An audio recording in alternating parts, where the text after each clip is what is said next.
Kamusta mga kabarangay, narito na ang update natin sa Barangay Ginebra.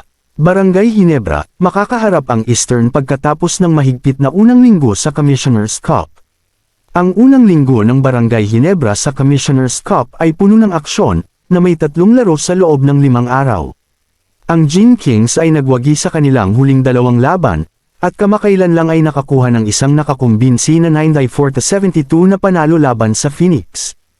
Ang momentum na ito ay nagdadala sa kanilang susunod na hamon, isang mahalagang laban sa Eastern. Ang kamakailang tagumpay ng Gin Kings ay isang patunay ng kanilang tibay at determinasyon. Sa kabila ng nakakapagod na schedule, nagawa nilang mapanatili ang kanilang focus at intensity sa korte. Ang kanilang panalo laban sa Phoenix ay nagpakita ng kanilang lakas sa pag-atake at depensa, na nagpapakita ng kanilang kakayahan na makipagkumpetensya sa mataas na antas. Gayunpaman, ang paparating na laro laban sa Eastern ay nagpapakita ng isang natatanging hanay ng mga hamon. Ang Eastern ay isang malakas na kalaban na kilala sa kanilang tibay at kakayahang sirain ang mga plano ng kalaban.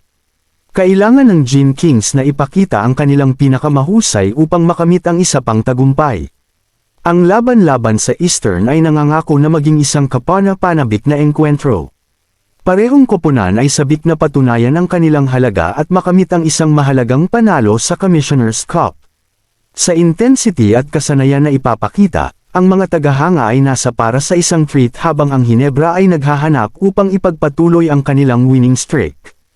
Ang simoy ng tag-init ay nagdadala ng init ng laban sa Commissioner's Cup, at ang Barangay Ginebra ay nasa gitna ng apoy.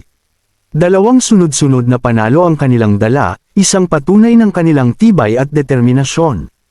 Ang kanilang pag-atake ay parang apoy na naglalagablab, nag-aapoy ng 52% mula sa field, isang nakakatakot na kapangyarihan na nagpapatunay sa kanilang kakayahan. Ngunit ang susunod na hamon ay hindi basta-basta. Ang Eastern, isang koponan na kilala sa kanilang matigas na depensa, ay naghihintay. Parang isang malaking pader na kailangang lagpasan ng Gin Kings. Ang kanilang head coach, ang batikang si Tim Cone, ay alam ang panganib.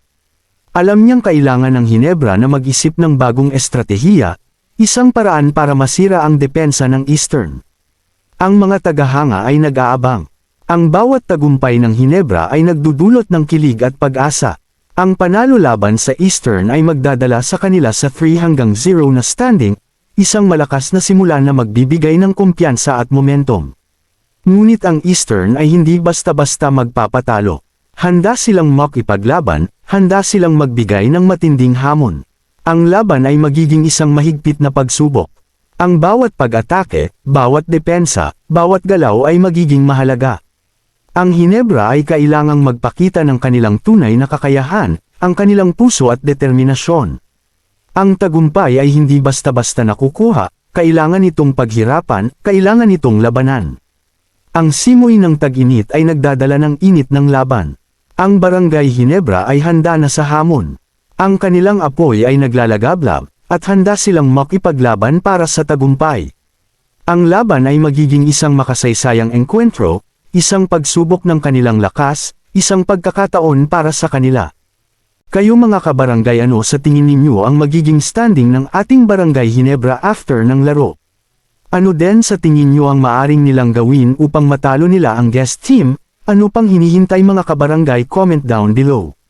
Mga kabarangay, kung nais ninyo pa ng mga update sa Barangay Ginebra ay huwag ninyo sana kakalimutan na mag-subscribe sa ating YouTube channel nang sa ganun ay updated kayo sa ating Barangay Ginebra.